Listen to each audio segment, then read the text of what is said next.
¿Qué tal, amigos y amigas de este su canal, el mensaje de la Biblia? Hoy tenemos un tema interesantísimo por demás. La profecía de Gog, de la tierra de Magog, que aparece en Ezequiel capítulo 38.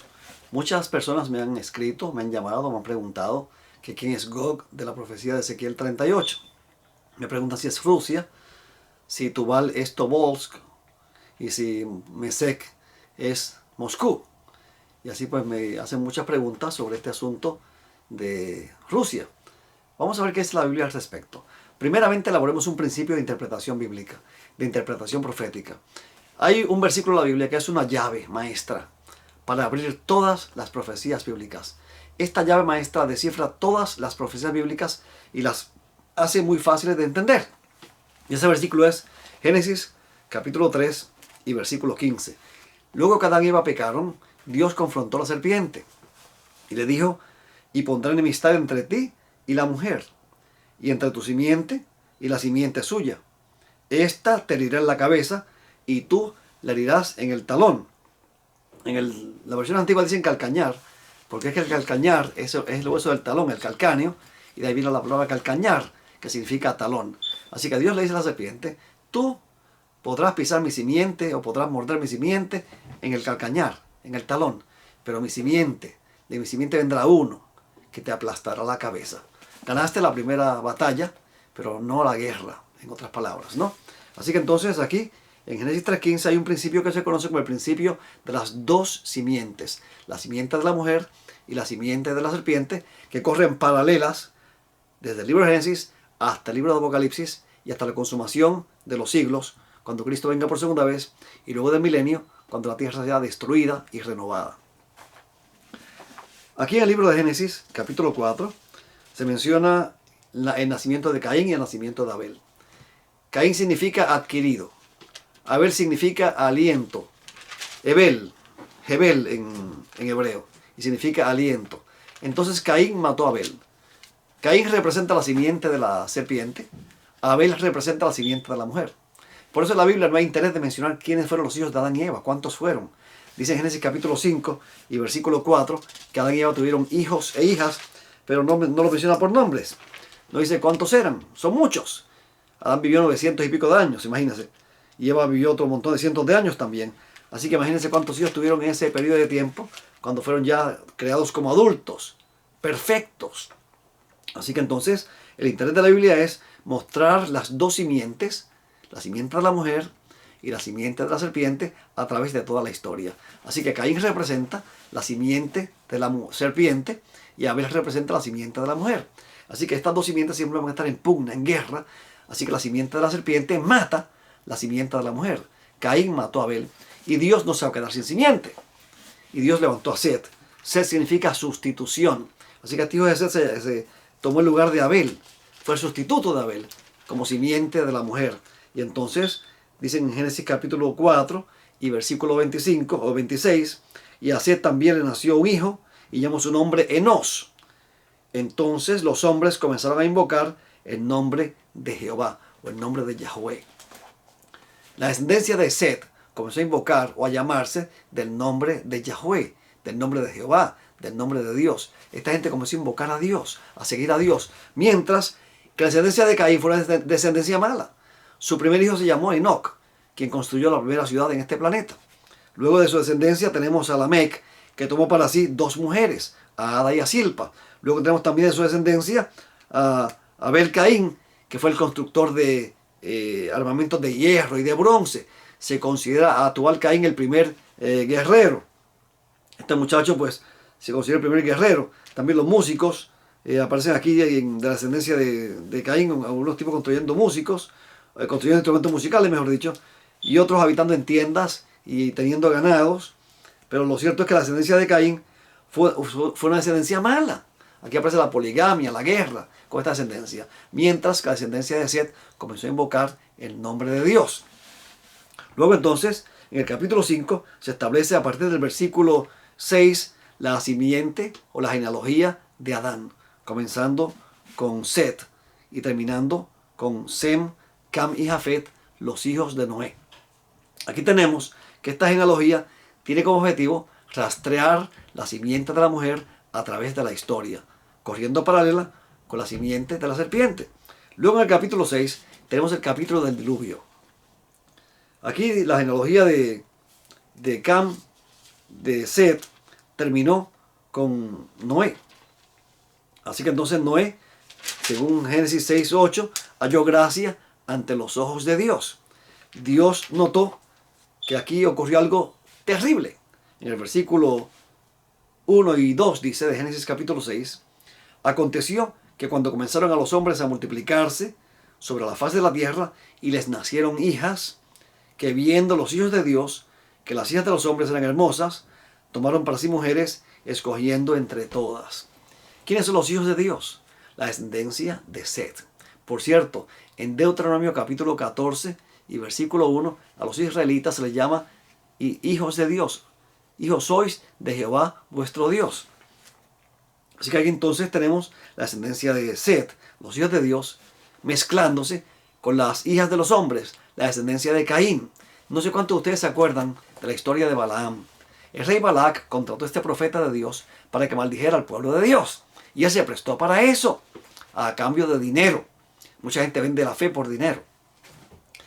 Cuando él va camino a maldecir al pueblo, el ángel del Señor se le aparece, el ángel de Yahweh se le aparece y lo detuvo. Y le dice, tú no vas a maldecir mi pueblo. Así que él se fue de vuelta. En vez de maldecirlo, lo bendijo. Se fue de vuelta donde Balac. Balac, mira, y puso allí excusas, porque no maldijo al pueblo. Pero entonces le dio la clave a Balac de cómo acabar con el pueblo de Dios. Le dijo, haz que tus mujeres inviten a los hombres de Israel a sus fiestas idolátricas. Y exactamente eso pasó. Y se corrompió el pueblo de Dios malamente. Igual que ocurrió en los tiempos del diluvio, cuando estas mujeres paganas se juntaron con los hijos de Dios. Entonces Dios le dio a ellos como plazo 120 años. Dios dijo, no contendrá mi espíritu con el hombre para siempre. Será sus días 120 años. Dios vio la maldad de los hombres en ese entonces, que era mucha en la tierra, y que todo el designio de ellos era de continuo el mal. Y a Dios le dolió haber creado al hombre. Y Dios entonces destruyó la tierra con un diluvio. Noé construyó un arca. Pasó el tiempo del diluvio. Noé sale del arca con su familia, con su esposa, con sus 3 hijos y con sus 3 esposas. Y entonces comienzan a poblar la tierra nuevamente. Y en el capítulo 10 aparecen las genealogías de los 3 hijos de Noé. La genealogía de Cam, en este caso de Sem, que es la primera, de Jafet, que es la primera que se menciona en Génesis capítulo 10 y versículo 2, entre otros menciona a Gomer, a Magog, escuche bien, a Javán, a Tubal, a Mesec, a Togarma, a Tarsis. Estos nombres que he mencionado, a excepción de Javán, son acompañantes de Gog, de la tierra de Magog, en Ezequiel capítulo 38. Escuche bien, repito otra vez, los hijos de Jafet, voy a mencionar solamente los que se mencionan en Ezequiel 38, Gomer, Magog, Tubal, Mesec, Togarma y Tarsis. Luego entonces, los hijos de Cam, Cus, Fut, y esos Cus y Fut, esos dos aparecen también en Ezequiel 38, acompañando a Gog de la tierra de Magog. Finalmente, la descendencia de Cam, dice en el versículo 8, y Cus engendró a Nimrod, quien llegó a ser el primer poderoso en la tierra. Este fue un vigoroso cazador delante de Jehová, por lo cual se dice, así como Nimrod, vigoroso cazador delante de Jehová. Y fue el comienzo de su reino, Babel. Así que la descendencia de Cam y Jafet desemboca en Babel. Y en Génesis capítulo 11 encontramos la torre de Babel, y cómo esta ciudad se rebeló contra Dios, abiertamente contra Dios, construyendo una torre, retando a Dios, al Dios del cielo. Y ya sabemos las consecuencias. Pero entonces, vamos a la descendencia de Sem. En el versículo 21 del capítulo 10 de Génesis dice, también le nacieron hijos a Sem, padre de todos los hijos de Eber, y hermano mayor de Jafet. Eber, de ahí muchos piensan que del nombre Eber viene la palabra hebreos. Pero entonces, en Génesis capítulo 11, del 10 al 25, aparece la genealogía de Sem. Y esta genealogía de Sem termina con Abraham. Así que entonces, la genealogía de Sem termina con Abraham. La genealogía de Jafet y de Cam culmina con Babel. Babel y Abraham. Abraham es el padre de los israelitas, el padre de la nación de Israel, el padre de los judíos. Así que aquí nacen Babel e Israel en el mismo libro de Génesis. Y todo el Antiguo Testamento es la historia de Israel contra las naciones. Como todas las naciones del mundo se coligan unas con otras, se alían unas con otras, o independientemente o juntas, para pelear contra Israel, para destruir a Israel, para llevarlos cautivos, para hacerle batallas, para destruirlos, para aniquilarlos. Y todo el Antiguo Testamento es la historia de Israel y las naciones. Israel es la simiente de la mujer. Babel es la simiente de la serpiente. Así que con eso en mente, vamos ahora a Ezequiel capítulo 38. En Ezequiel capítulo 38 encontramos algo muy interesante. Quiero leer varios versículos y luego quiero dar algunas explicaciones. Primeramente, antes de leer el capítulo 38, en el año 1985 escribí una tesis para mi maestría en religión para la Universidad de Andrews University. Y entonces, como parte de esa tesis, pues escribí una tesis de 54 páginas, no muy extensa, donde la basé en Gog y Magog. Y aquí hay un parrafito que les quiero leer.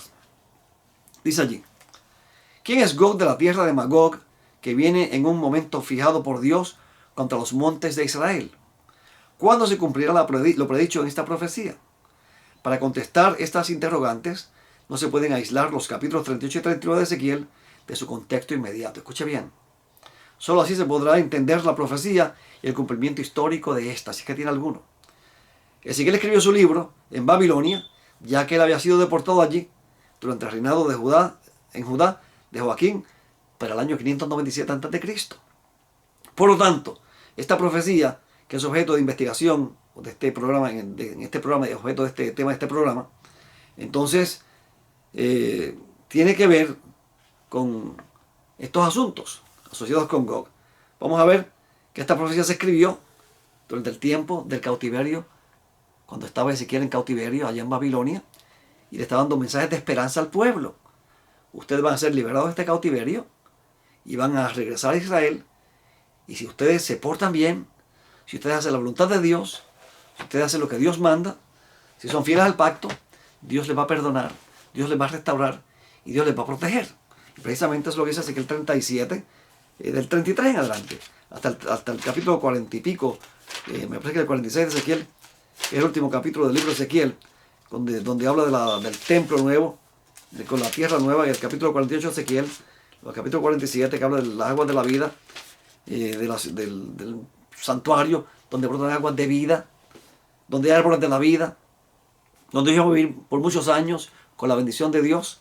Pero entonces, en Ezequiel 38, quiero leer los primeros dos versículos para conectarlos con Génesis capítulo 10. Miren lo que dice: vino mi palabra de Jehová diciendo: hijo de hombre, vuelve tu rostro hacia Gog, de la tierra de Magog. Magog aparece en Ezequiel capítulo 10, en Génesis capítulo 10. Príncipe soberano de Mesec y Tubal, aparecen en Génesis capítulo 10. Así dice el Señor Jehová: he aquí que yo estoy contra ti, oh Gog, príncipe soberano de Mesec y Tubal.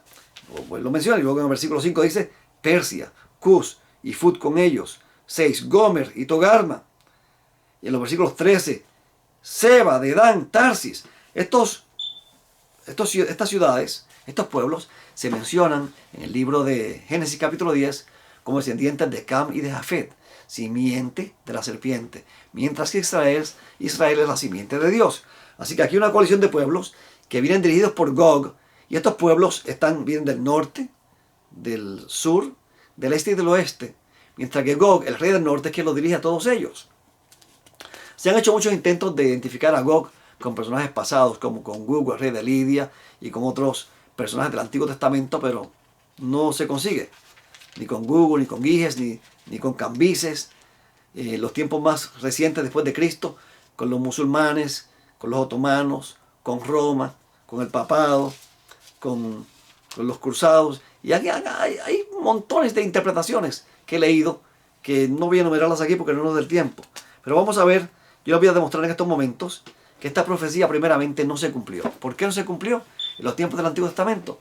Porque Israel tenía que arrepentirse, volver a su tierra y restablecer la monarquía, la teocracia, mejor dicho, la teocracia, dirigidos por David, que Dios iba a levantar a David para que fuese rey sobre ellos.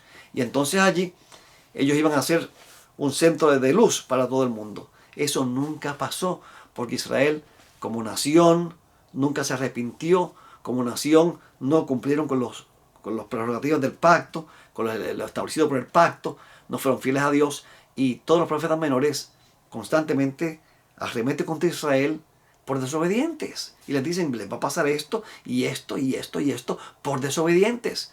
Ustedes dijeron que iban a cumplir el pacto de Dios y no lo cumplieron. Van de mal en peor. Sus pastores son líderes malos, que tergiversan al pueblo, que tergiversan la verdad, que enredan al pueblo, que engañan, que roban. Son unos perros.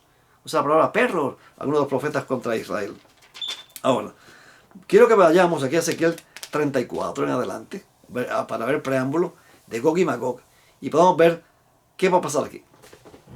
Dice aquí en Ezequiel 34, 15-16 lo siguiente.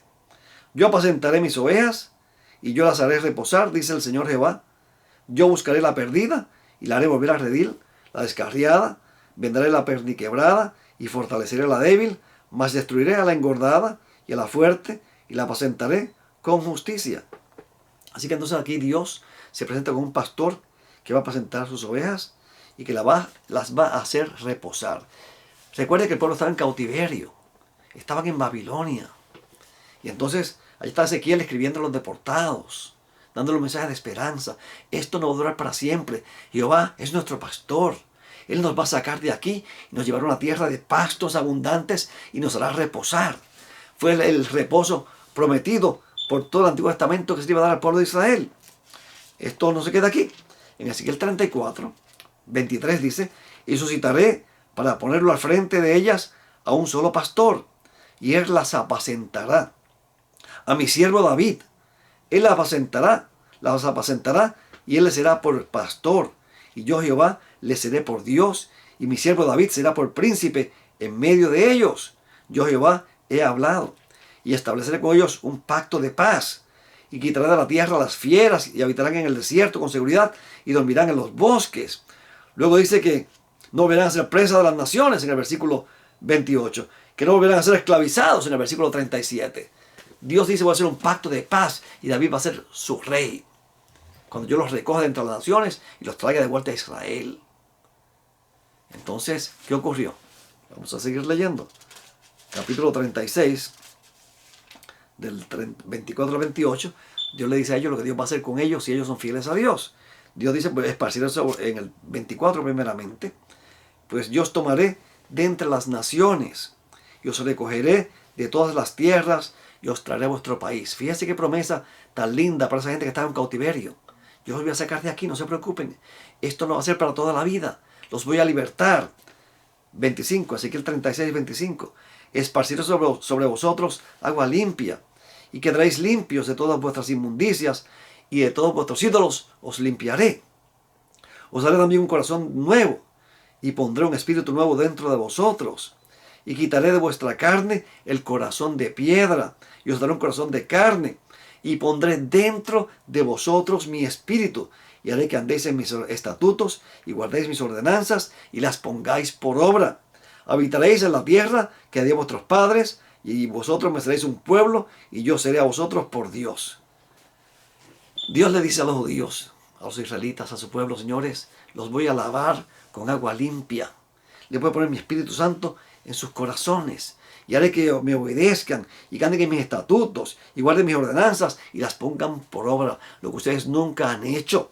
Ese es un nuevo pacto prometido en Ezequiel 31, 31 al 33. Por eso con usted un nuevo pacto. No como el pacto que hice con los israelitas allá en el monte Horeb. Ellos dijeron que iban a cumplirlo y no lo cumplieron. Yo pongo mi palabra. Yo pondré mis leyes en sus corazones, no ustedes. Entonces, en el capítulo 37, Dios representa a Israel con un valle lleno de huesos secos. En gran manera. Y se le dice a Ezequiel, profetiza sobre esos huesos. Profetiza el Espíritu para que entre esos huesos secos y los reviva. Y en la visión, Ezequiel le profetizó a los huesos. Y profetizó el Espíritu para que viniera sobre los huesos. Y así pasó. Y cada hueso comenzó a juntarse con su hueso. Y se formaron cuerpos en gran manera. Entonces, en Ezequiel 37, 11, Dios le dice a Ezequiel, me dijo luego, hijo de hombre, estos huesos son la casa de Israel. O sea, Dios prometió revivirlos, sacarlos de los sepulcros de allá de Babilonia y traerlos de vuelta a su tierra poner su espíritu sobre ellos. Y entonces vuelve y les repito otra vez en Ezequiel 37:24, mi siervo David será rey sobre ellos. Y todos ellos tendrán un solo pastor y andarán en mis ordenanzas y guardarán mis estatutos y los pondrán por obra. Mi siervo David será príncipe sobre ellos para siempre y haré con ellos un pacto de paz. ¿Qué es un pacto de paz? Que cuando los enemigos vengan contra usted nuevamente, yo voy a pelear por ustedes. Nadie los va a invadir más. Nadie los va a atacar más. El que ose en atacarlos se las verá conmigo. Ese era el pacto de paz que Dios hizo con Israel. Si ellos eran fieles a Dios luego de su salida del cautiverio babilónico, Dios los iba a regresar a su pueblo, a su tierra. Y ellos tenían que consagrarse a Dios y permitir que el Espíritu Santo obrara en sus vidas. Someterse al control del Espíritu y obedecer a Dios. No lo hicieron. Dios le dice, si ustedes hacen pacto conmigo, David va a ser su rey perpetuamente, para siempre. No solamente eso, hago con ustedes un pacto de paz. Van a tener paz siempre. Van a habitar confiados sobre los montes de Israel. Nadie más, ni hombre ni fiera, les molestará jamás, porque yo los voy a proteger. Mi planteamiento en el programa de hoy es que la profecía de Gog y Magog es para explicar a los judíos cómo iba a funcionar el pacto de paz. Gog de la tierra de Magog, y por cierto, Gog no se ha podido identificar con ningún personaje de la tierra. Quiero leer aquí un comentario que me encontré que me pareció muy pertinente. Este libro lo compré hace unos años. Es el manual ilustrado de la Biblia, lo publica la casa Baker, que es una casa evangélica. Un libro bien interesante. Entonces es una especie de comentario a grandes rasgos de la Biblia. Y hablando de Gog, dice varias cosas que voy a tomar en consideración. Ezequiel 37 describe un tiempo maravilloso de restauración para Israel luego de la destrucción que los babilonios habían traído sobre Jerusalén. Así que Dios en Ezequiel 37:26 habla de un pacto, de un convenio de paz. Esta invasión de Israel, que se menciona en Ezequiel 38, aparentemente va a tomar lugar, o tomará lugar, mientras Israel está en paz luego de la restauración babilónica. O sea que luego Israel regrese a Jerusalén, luego del cautiverio babilónico, cuando sea restaurado su pueblo, entonces esta profecía tomaría lugar en esos momentos. Esta atentada invasión, pues repito otra vez, pareciera tomar lugar luego de la restauración, mientras Israel estaba en paz, según Ezequiel 38:11. Ezequiel 38:1-6 describe una coalición de 7 naciones del norte, del sur, del este y del oeste, una coalición perfecta. Aún en contraste con el punto de Ezequiel 38 y 39, es que cuando esta poderosa coalición ataque a Israel en el futuro, las cosas serán diferentes. Y en este tiempo Dios intervendrá para destruir a los invasores enemigos. Y ese es mi planteamiento también. Lo que yo planteo es que Ezequiel 38 y 39 es una profecía que Dios elaboró, que pudo haber ocurrido luego del cautiverio babilónico, pero que no ocurrió, porque era condicional a que el pueblo se arrepintiese y que el pueblo fuese fiel a Dios, lo cual no hizo como nación, como corporación, como pueblo, no lo hicieron. Como institución no lo hicieron. Dios siempre ha tenido en Israel hombres que han doblado rodilla ante Baal, hombres fieles a través de la historia, siempre. Pero como nación favorecida del cielo, le fallaron a Dios. Sus líderes religiosos se corrompieron, torcieron el derecho, torcieron la palabra de Dios. Y Dios dice, yo voy a traer una coalición de ustedes, una coalición de enemigos contra ustedes, cuando estén reposados en su tierra. Dice en Ezequiel 38:8, de aquí a muchos años, o de aquí a muchos días, recibirás la orden, hablándole aquí a Gog. Al cabo de muchos años, vendrás a la tierra salvada de la espada, recogida de muchos pueblos, contra los montes de Israel, que siempre fueron una desolación, mas fue sacada de las naciones, y todos ellos moran confiadamente. Subirás tú, y vendrás como una tempestad, como nublado, para cubrir la tierra. Serás tú y todas tus tropas y muchos pueblos contigo. En aquel día subirán pensamientos a tu corazón y concebirás malvados designios. Y dirás, versículo 11, subiré contra una tierra indefensa. Iré contra gentes tranquilas que habitan confiadamente. Todas ellas habitan sin muros y no tienen cerrojos ni puertas. Porque Dios ha hecho un pacto de paz con ellos. Y entonces Gog se aprovecha de aquí. Dice, ¿están tranquilos? ¿No tienen ejército? ¿Ni puertas, ni cerrojos, ni muros? son presa fácil. Entonces Gog reúne estas naciones y viene al ataque contra Israel. ¿Y qué ocurre? Cuando ellos vengan contra Israel, al final de los días. Entonces en ese tiempo Dios dice en el versículo 18 lo siguiente, mira qué interesante. Ocurrirá en aquel tiempo, cuando venga Gog contra la tierra de Israel, dice Jehová el Señor, que subirá mi ira en enojo, porque he hablado en mi celo y en el fuego de mi ira. De cierto, en aquel tiempo habrá un gran terremoto en la tierra de Israel. Y en el versículo 21 dice, y en todos mis montes llamaré contra él la espada, dice el Señor Jehová. La espada de cada cual se volverá contra su hermano.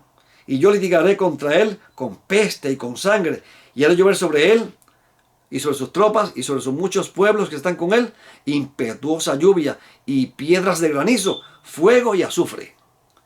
Así que esto era el pacto de paz aplicado. Israel llegaba a su tierra después del cautiverio babilónico. Se consagraban a Dios. Dios hacía pacto de paz con ellos. David iba a ser su rey nuevamente, perpetuamente. Fíjese que los capítulos siguientes, del 40 al 48, habla de un templo nuevo. Habla de río de la vida, de aguas de vida, que el que tome esas aguas no se muere nunca. Unas aguas que sanean la tierra, árboles de la vida, de los que podrían comer los judíos y aquellos que se convirtieran a ellos. Pero eso no se cumplió, porque ellos no cumplieron con la condición. Ezequiel 38 y 39 es la forma en que el pacto de paz funcionaría. Es la forma en que Dios ilustró cómo el pacto de paz funcionaría. Esta profecía no se cumplió en los tiempos del Antiguo Testamento. Ahora, vamos al Nuevo Testamento, al libro de Apocalipsis. En Apocalipsis 17, la bestia y los reyes de la tierra se reúnen para pelear contra Cristo en su segunda venida. Y vienen y le hacen guerra. Son atrevidos. Dicen en Apocalipsis 17:14 que estos reyes de la tierra, dirigidos por la bestia, se reúnen para hacerle batalla, para hacerle la guerra al Cordero. Pelearán contra el Cordero y el Cordero los vencerá. Porque Él es Señor de señores y Rey de reyes. Y los que están con Él son llamados elegidos y fieles. Luego, en el capítulo 19, del versículo 11 en adelante, aparece la segunda venida de Cristo montado en un caballo blanco y los ejércitos celestiales montados en caballos blancos. Fíjense que en Ezequiel 38 y 39, específicamente el 39, se invita una cena de los enemigos. Se invita a las aves de rapiña a comer carnes de los enemigos de Israel, de Gog y de sus ejércitos.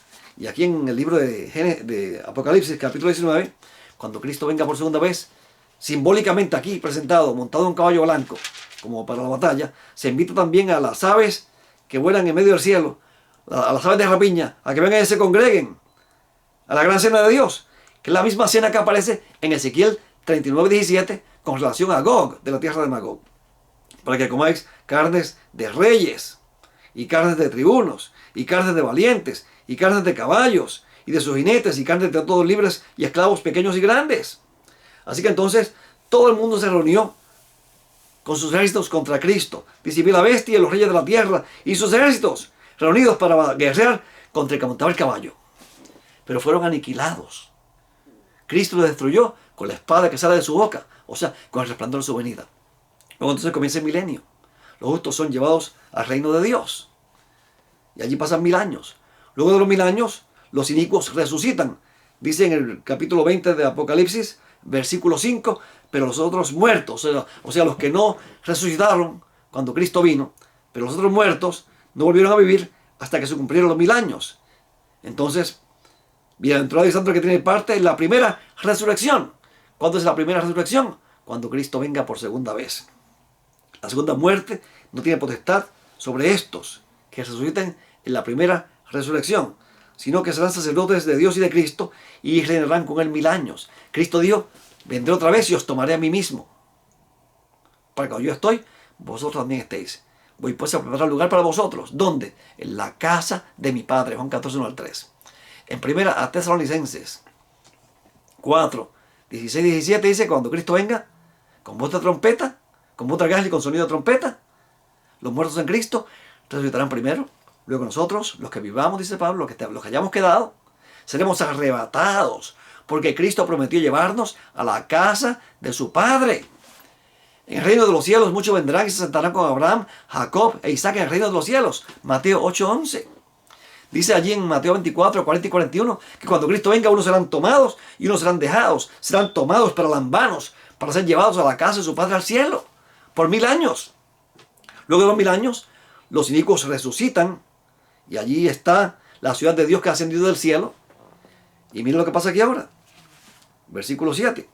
Y cuando los 1000 años se cumplan, Satanás será soltado de su prisión. No tengo tiempo de meterme en la profecía del milenio en estos momentos, ¿ok? No tengo tiempo. Me cogería por lo menos media hora más. Y tengo un estudio que lo pueden ver en mi canal de YouTube. Tengo un estudio sobre los 1000 años que lo pueden ver después con calma.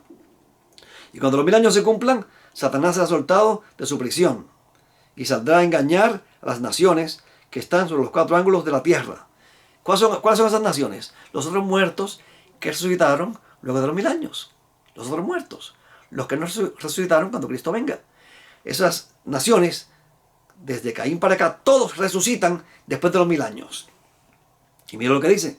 Y saldrá para engañar, en este caso Satanás, a las naciones que están sobre los 4 ángulos de la tierra, a Gog y a Magog, a fin de reunirlos para la batalla, el número de los cuales es como la arena del mar, que muchos se van a perder. La arena del mar parece incontable. Y subieron sobre la anchura de la tierra, y rodearon el campamento de los santos, y la ciudad amada, y de parte de Dios descendió fuego del cielo, y los consumió. Así que cuando Cristo venga por segunda vez, se lleva a su iglesia. Los inicuos mueren. La tierra queda asolada y vacía. Y aquí queda Satanás en el abismo, que es la tierra asolada y vacía, según Génesis 1:2, por 1000 años. Luego de los 1000 años, desciende la Nueva Jerusalén con todos los justos. Los inicuos resucitan para ver eso. Dirán lo que nos perdimos. Pero entonces Satanás dice, señores, hay que pelear, hay que vencer, hay que ganar, si no nos matan a nosotros. Y cuando ataca la ciudad de Dios, desciende fuego del cielo y los destruye. Aquí Gog y Magog se va a cumplir luego de los 1000 años, cuando los inicuos, dirigidos por Satanás, que en este caso representa a Gog, entonces venga a atacar la Nueva Jerusalén, y allí entonces llegarán a su fin, y Dios mismo peleará contra ellos, porque Dios hará un pacto de paz con su pueblo, y Dios cumplirá su pacto, destruyendo a los enemigos para siempre jamás. Bueno, mis amigos, el tiempo se nos acabó. No tenemos tiempo para más. Hasta el próximo programa, y que Dios te bendiga y te guarde.